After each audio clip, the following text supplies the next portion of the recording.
गवताचे पाते.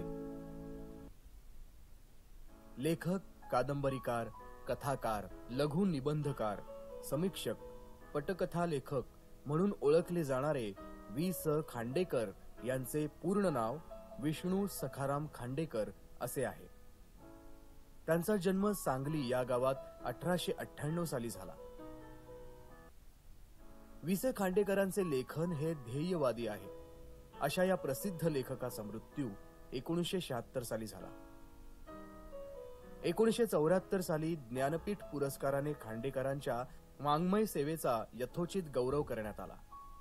भारत सरकारने वी.स. खांडेकरांना पद्मभूषण या पुरस्काराने सन्मानित केले. त्यांनी अनेक कथा, कादंबऱ्या लिहिल्या. त्यापैकी त्यांचे कांचन मृग, दोन ध्रुव, उल्का, दोन मने, हिरवा चाफा, रिकामा देव्हारा, पांढरे ढग, पहिले प्रेम, जळलेला मोहोर, ययाती, अमृतवेल आणि अश्रू या कादंबऱ्या प्रसिद्ध आहेत. त्याचबरोबर वायुलहरी, चांदण्यात सायंकाळ, अविनाश, मंदाकिनी इत्यादी लघु निबंध संग्रह प्रसिद्ध आहेत. त्यांचे वनभोजन, धुंधुरमास, फुले आणि काटे, गोकर्णीची फुले, गोफ आणि गोफण हे समीक्षा लेख संग्रह इत्यादी लेखन प्रकाशित आहे. रूपक कथा ही खांडेकरांची मराठी कथेला देणगी आहे. रूपक कथा म्हणजे ज्या कथेमधून किमान दोन अर्थ निघू शकतात. पहिला अर्थ हा सरळ सरळ त्या कथेतलाच आणि दुसरा अर्थ हा आयुष्यावर किंवा आयुष्यातल्या कुठल्याही वास्तव गोष्टीवर भाष्य करणारा असतो. खांडेकरांनी आपले जीवनविषयक तत्वज्ञान आणि आदर्श मूल्ये यांची मांडणी रूपक कथांतून केली. सुवर्णकण, क्षितिज स्पर्श, वेचलेली फुले हे त्यांचे रूपक कथा संग्रह आहेत. यापैकी सुवर्णकण हा खलील जिब्रान यांच्या रूपक कथांचा अनुवाद आहे. प्रस्तुत कथा ही त्यातील एक आहे. खांडेकरांनी सृष्टीतील पाने, गवताचे पाते या घटकांच्या रूपकांतून माणसाच्या विविध वृत्ती प्रवृत्तींचे, भावभावनांचे दर्शन या रूपक कथेतून घडवले आहे. बालपणापासूनच आपणाला कथा खूप आवडतात. आपली आजी आपल्याला छान छान गोष्टी सांगायची, कथा सांगायची आणि आपण सगळे ती मन लावून ऐकत असू. कधी कधी तर आपण सगळे आजीला हट्ट करायचो, तिच्या सतत पाठी लागायचो.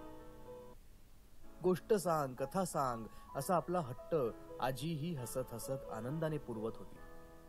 पण त्यावेळी आपल्याला फक्त राजा राणीचीच कथा माहित होती. पण कथेचे अनेक प्रकार आहेत.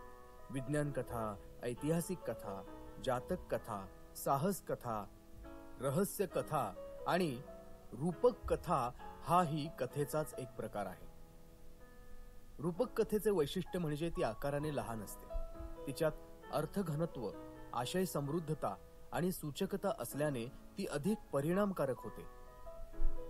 नाट्यात्मकता, अलंकारिकता आणि संदेशपरता ही रूपक कथेची आणखी काही वैशिष्ट्ये होत. रूपक कथेतून वाच्यार्थ क्षणोक्षणी अंशतः कमी होत जाऊन लक्ष्यार्थ प्रभावीपणे सूचित होतो. खालील कथा वाचून आपल्याला त्याचा अनुभव येईलच.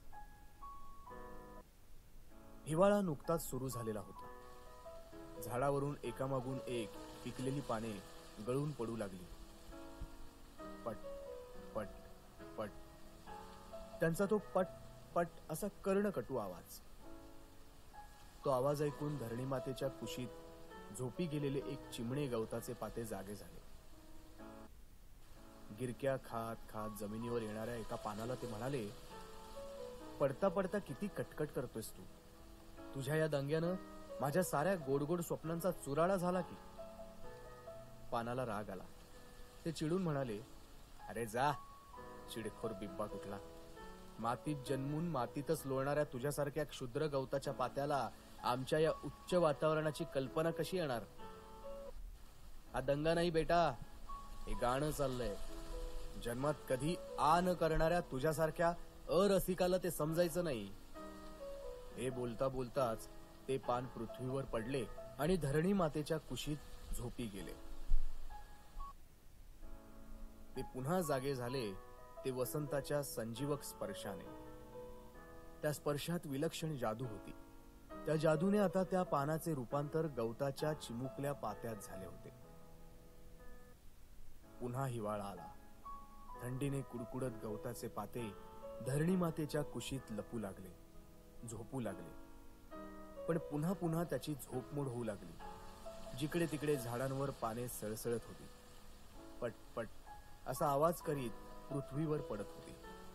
ते गवताचे पाते कपाळाला आठी घालून स्वतःशीच पुटपुटले, काय ही हिवाळ्यातली पानं, जीव खाऊन टाकला यांनी अगदी. केवढा हा कर्णकटू आवाज. छी छी छी, माझ्या साऱ्या गोडगोड स्वप्नांचा चेंदामेंदा केला यांनी. रूपक कथेचा भावार्थ.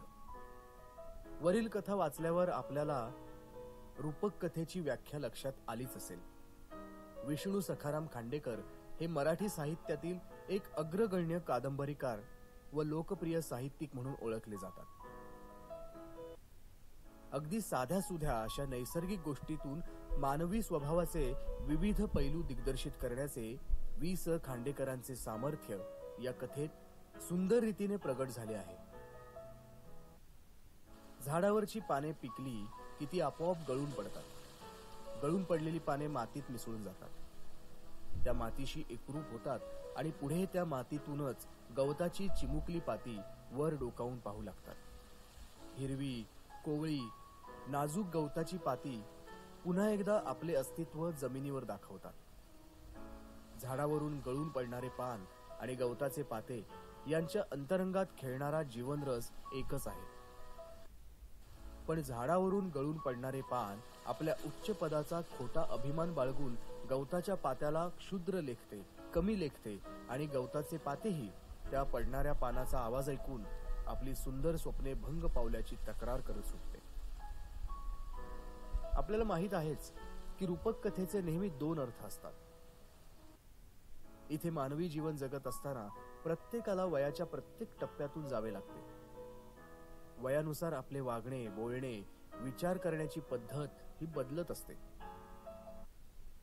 मानवी जीवनातले कितीतरी विसंवाद या साध्या विरोधात प्रतिबिंबित झालेले आहेत. तरुण पिढीच्या बेजबाबदारपणाबद्दल बोलणारी वडीलधारी पिढी क्षणभर तरी आपल्या तरुणपणातले दिवस आठवेल का? तेही तरुणपणी असेच काही वागले असतील, पण आज त्यांना त्या गोष्टीचा विसर पडला आहे का? मग कोणताही मागचा पुढचा विचार न करता वडीलधारी पिढी ही तरुणांवर तोंडसूक घेण्याची तयारी दर्शवते काय? आणि तरुण पिढी तरी प्रौढ झाल्यावर काय करते? तीही जुना कित्ताच गिरवत बसते. बाह्य स्वरूप कितीही बदलले तरी त्याच मनोवृत्तीची पुनरावृत्ती होत असलेली दिसते आणि पिढीतील अंतर कायम राहते. तरुण पिढीला पुढचा भविष्याचा कोणताच अनुभव नसल्याने ती वडील पिढीच्या सांगण्याकडे कपाळाला आठी घालून पाहत राहते. जे वडीलधारी पिढी करत आली तेच ही तरुण पिढी ही प्रौढ अवस्थेत आल्यावर नकळत त्यांचे अनुकरण करत राहते. बघा कशी गंमत आहे. गवताचे पाते झाडावरील पानांची रागात बोलत होते. त्याची झोप मोड होते, त्याची स्वप्न तुटतात. पानांचा आवाज त्याला नकोसा वाटतो आणि गळणाऱ्या पानांना मात्र आपल्या पदाचा खोटा अभिमान. गवताच्या पात्याला कमीपणा दाखवते तेच पान मातीत मिसळून त्याचे रूपांतर गवताच्या पात्यात होते. यावेळी मात्र ते गवताच्या पात्याला काही न बोलता ते गळणाऱ्या पानांना कोसत असते. दुसऱ्याच्या जागी स्वतःला कल्पून त्याचे सुखदुःख जाणण्याची किंवा त्याच्याशी सहानुभूतीने समरस होण्याची प्रवृत्तीच मनुष्यात नाही. मालक आणि मजूर या दोघांच्या स्थानाची अदलाबदल केली तर त्यांच्या स्वभावात काही बदल होईल का? पाहिलंत ना, वि. स. खांडेकरांनी आपल्याला या रूपक कथेच्या माध्यमातून जीवनविषयक तत्वज्ञान आणि आदर्श मूल्ये आणि त्याचबरोबर माणसांच्या वृत्ती प्रवृत्तीचे भावभावनांचे दर्शनही या कथेतून दाखवून दिले आहे.